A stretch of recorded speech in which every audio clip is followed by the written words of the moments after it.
За би дээр байсан гээд нэг өөрийнхөө дуртай шүлгнүүдийг ингээл энд дээр цуглуулаад нэг ингээл эргүүл тойруулаад уншаал шүлгэндээ гол байдгүй юм л да. Ер нь энэ манай яруу найрагчдын энтрийн бүтээл би яагаад дуртай вэ гэхээр монгол хэлний үгсийг яаж ингэж онж холбож, яаж ингэж зөв хэлхэж, яаж ийм яруу сонсголттой болгож чаддгийг бидгийг би бол одоо их шүтэж биширдэг хүн байна. Тэг өнөөдөр би энэ дэндүү хөрөвдөрж байгаа нь бол бас дэндүү тасрахал да.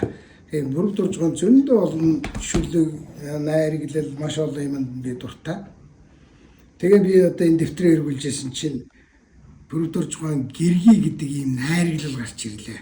Энэ бол яг урт утгар найраглал.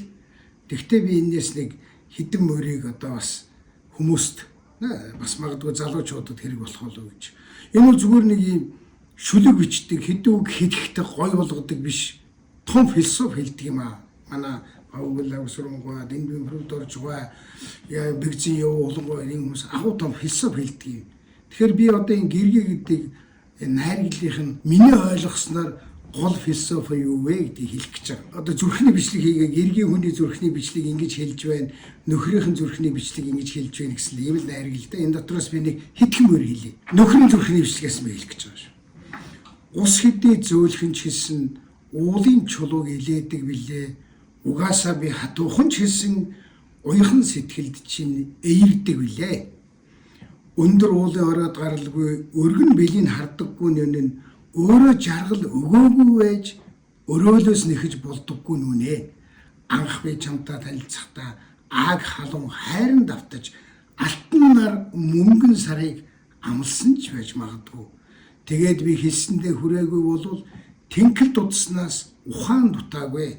Айгаа бүхнээ чамдаа би өгнө, байхгүй бүхнийг чи минь нөхөн.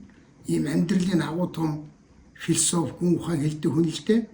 Бид нар бол яадаг вэ гэхээр чи тэгсэнгүү, би ингэсэнгүү гэдэг. Гэтэл энэ хүний хэлж байгаа философи амьдрал гэдэг чинь хүн байгаагаа нөгөөдөгтөө өгдөг, нөгөөх нь байхгүйг нь гүйцэхийг одоо амьдрал хоёр хүн одоо хамтран амьдрах гэж ингэж хэлж байгаа. Манай яруу найрагч нар гэдэг бол энэ агуу том философичд байдаг, үгийг үнэхээр галзуу гоё урлаж холбож чаддаг.